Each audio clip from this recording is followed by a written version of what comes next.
In the next few videos, we are going to look at the anatomy of a muscle.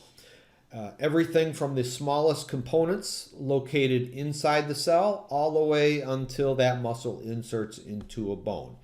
I'm going to do this in two parts. Part one, we are going to start with the muscle fiber until it attaches to the bone.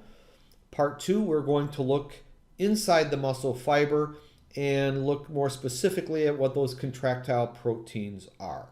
So stay tuned and we'll get with this.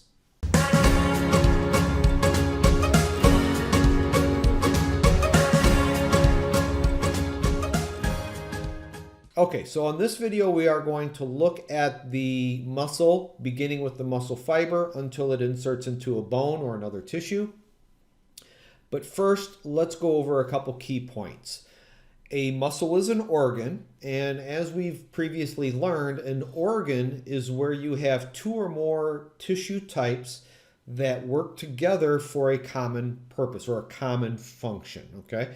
And in muscles, we are going to have muscle tissue, we are going to have connective tissues. There's actually different types of connective tissue that we're going to look at.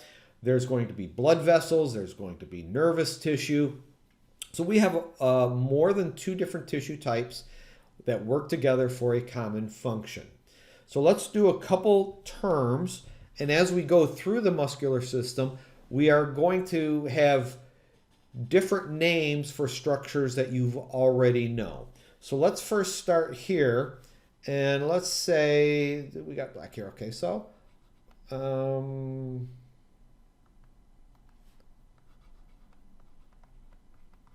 muscle cell equals muscle fiber. Okay, you will hear me say more and more often, and I'm going to try to be consistent with this. When I say muscle fiber, think of muscle cell. It's the same thing. So all the components that you would get in a regular cell, you will have in a muscle fiber.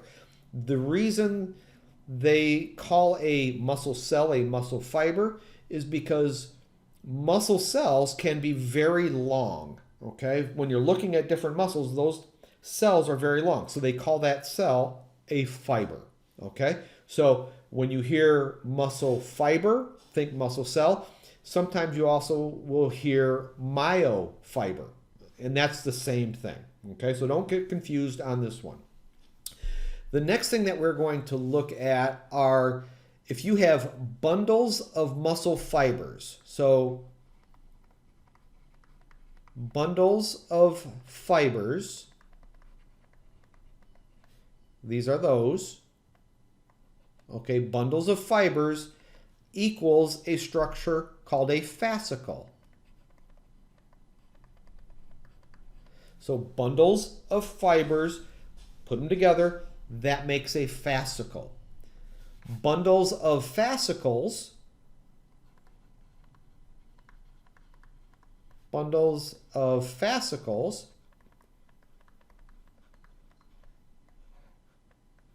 that's that one, equals the named muscle. Okay? Biceps, triceps, quadriceps. Those are the different things that we're looking at. So when you have a whole muscle or the named muscle, those are bundles of fascicles. Okay? So those are your basic things that we're going to be looking at. We're going to be adding new names for structures that you already know. But I will bring those out as we go along. So for right now, why don't we get started? Start at the muscle fiber and then build it up until we insert into the bone. So let me pause until I get another screen up and we can go from there. Okay, this image, what we have, this is going to be what we're going to look at. And we are in both part one and part two. Where's my image here? We are going to start here. This is our starting point, which is the muscle fiber. And as we heard before, just previously, a muscle fiber is the muscle cell. So part one, we are going to go this direction. Part two, we're going to go this direction. Okay, so that's what we're going to look at, and we're going to name all those components. So let's do this. Now this is an image found in your textbook. In your textbook it is labeled as well. So let's look at all these various component parts. So what we have here, let's look at the various structures. So let's start at the small. This part, this structure here, okay, this is a muscle fiber. Okay, so that's a muscle fiber. We're not going to look at the internal stuff of this right now. That's going to be part 2 of the video. So hold off on that one. If you put a bunch of muscle fibers together, so here's a muscle fiber, there's a muscle fiber, there's a muscle fiber. Okay, so let me do one of these things as well. These are all muscle fibers. Okay, those are all muscle fibers. So now we have a bundle of fibers put together that forms this structure, and a bundle of muscle fibers gives you what? Think about it for a second. Everybody should recall that a bundle of fibers gives you a fascicle. Okay, so a fascicle, these are fascicles. This is a fascicle, that's a fascicle. So let's do one of these things. Okay, so those are all fascicles as well. And a bundle of fascicles, so we have a whole bunch of different fascicles in here. A bundle of fascicles gives you the named muscle. And this looks like, well, you should know by now that this is the humerus. So this is the greater tubercle, lesser tubercle. This is the bicipital tendon, so this is going to be the biceps muscle. Okay? So those are the different structures that we're going to look at here. So it gets a little bit more complex than this, and it's just not muscles themselves. Now we have to add in the connective tissue color. So let me change the color here. Let me see what that color would do. Okay, so we're going to again start on the small structure here. Start with a muscle fiber, and we can see the white lining, which I'm going to color blue. All of this white in here, okay, all of this, I'm not drawing within the lines very well. It also covers this one. Okay, we're just pulling that muscle fiber out a little bit. What that blue marking is, let me go, where's this line here? So let me take this blue line. This is called endomysium. And endomysium is connective tissue. So the next 3 things we're going to talk about will all be different types of connective tissue. Okay, so endomysium is connective tissue. It is areolar connective tissue. Areolar connective tissue.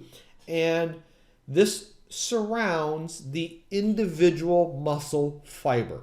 Okay, so we have a muscle fiber that's surrounded with endomysium.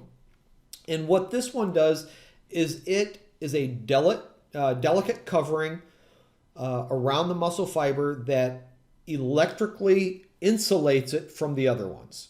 Okay, so this is kind of like an insulator going around those. We put a bunch of muscle fibers together, a bundle of muscle fibers together, gives you a fascicle. Now remember, each muscle fiber is surrounded by endomysium. Then we've got, let me change the color here. Let me go, where are we at? So let's do purple, okay. Now we have fascicles.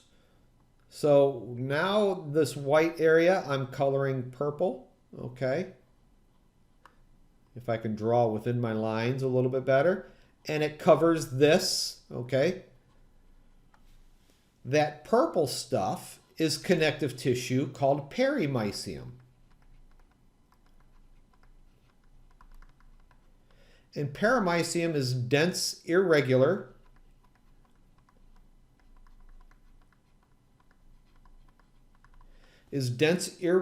connective tissue, and it surrounds each fascicle, and it provides protection and support for each bundle of fibers. Now, what's a bundle of fibers called?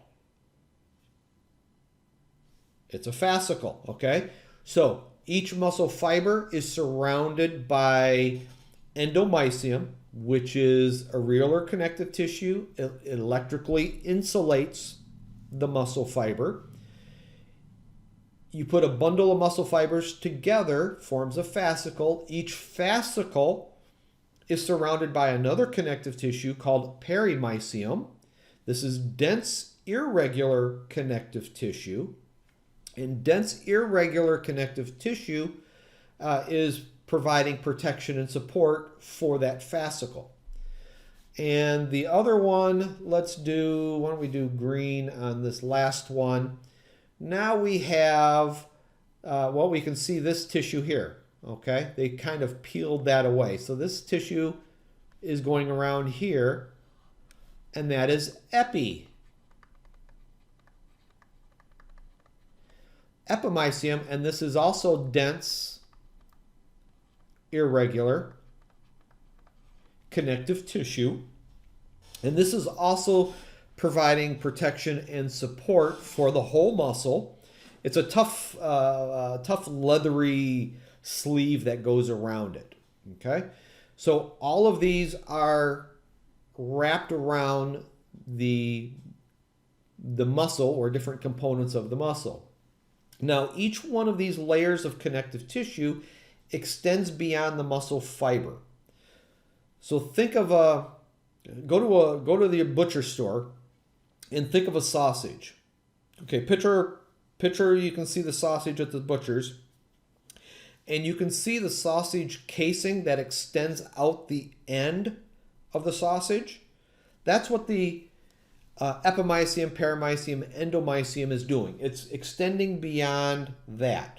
And then that connective tissue transitions and will form a tendon or an aponeurosis. Okay? A tendon is a cord-like structure of, I'll tell you what, let me write this down.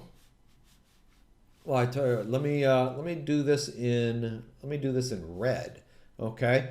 So let's do this structure that we're seeing here. This is going to be a tendon. Okay, and this is dense, regular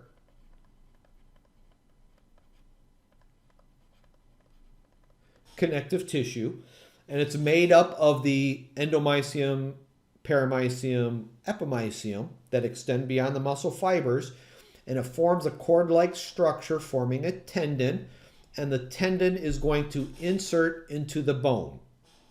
More specifically, it inserts into the periosteum of the bone. And if you want to go one layer deeper than that, it inserts into the fibrous layer of the periosteum of the bone. Okay? So as the muscles contract, the muscle shortens, and when the muscle shortens, it pulls on the tendon pulls on the bone, allowing for movement. Now, if you recall, I also mentioned another type of a structure, and that was an aponeurosis. And an aponeurosis, let me just do this in orange real quick. Or it could be, this is a tendon, okay, so don't mix this up. So I'm going to put an asterisk on this one. And an aponeurosis, let me make sure I spell that right. P-O-N-E-U-R, A-P-O-N-E-U-R-O-S-I-S. That's an aponeurosis. And an aponeurosis is also dense, regular connective tissue, but it's a thin, sheet-like connective tissue that's going to connect either bone or another muscle. When we look at the different muscles, picture the six-pack, your abdominal six-pack, and that layer doesn't go all the way across. It comes to the center, and then you have a vertical strip.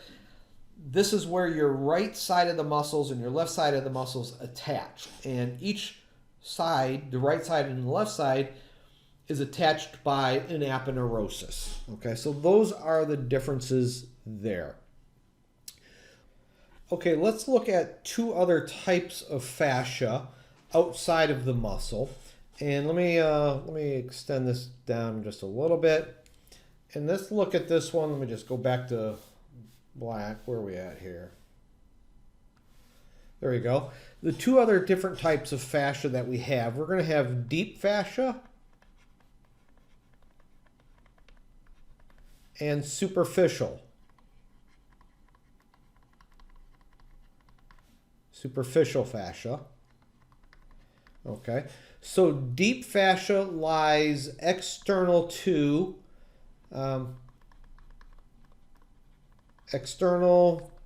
the epimysium. It is made up of dense, irregular connective tissue. And what deep fascia does is it separates whole muscles. So we've got your biceps here. Your epimysium surrounds that one. The deep fascia is superficial or external to the epimysium, and it separates muscle groups. Okay. It also connects muscles together that have the same function. So let's think of the quadriceps, your thigh muscles, your anterior thigh muscles. It's actually a group of 4 muscles that each one of those groups of muscle has epimysium, and surrounding all 4 of those muscles would be deep fascia. So it separates the individual muscles, and then it binds them together, binds muscles together that have similar functions. Now, superficial fascia lies superficial to the deep fascia, and this is made up of the areolar tissue or adipose tissue. And what the superficial fascia does is it actually separates the muscle from the skin. Okay, so that's what the function of this one is. The next thing that we're going to look at, we're going to go inside the muscle, and let's look at the contractile proteins. Thanks.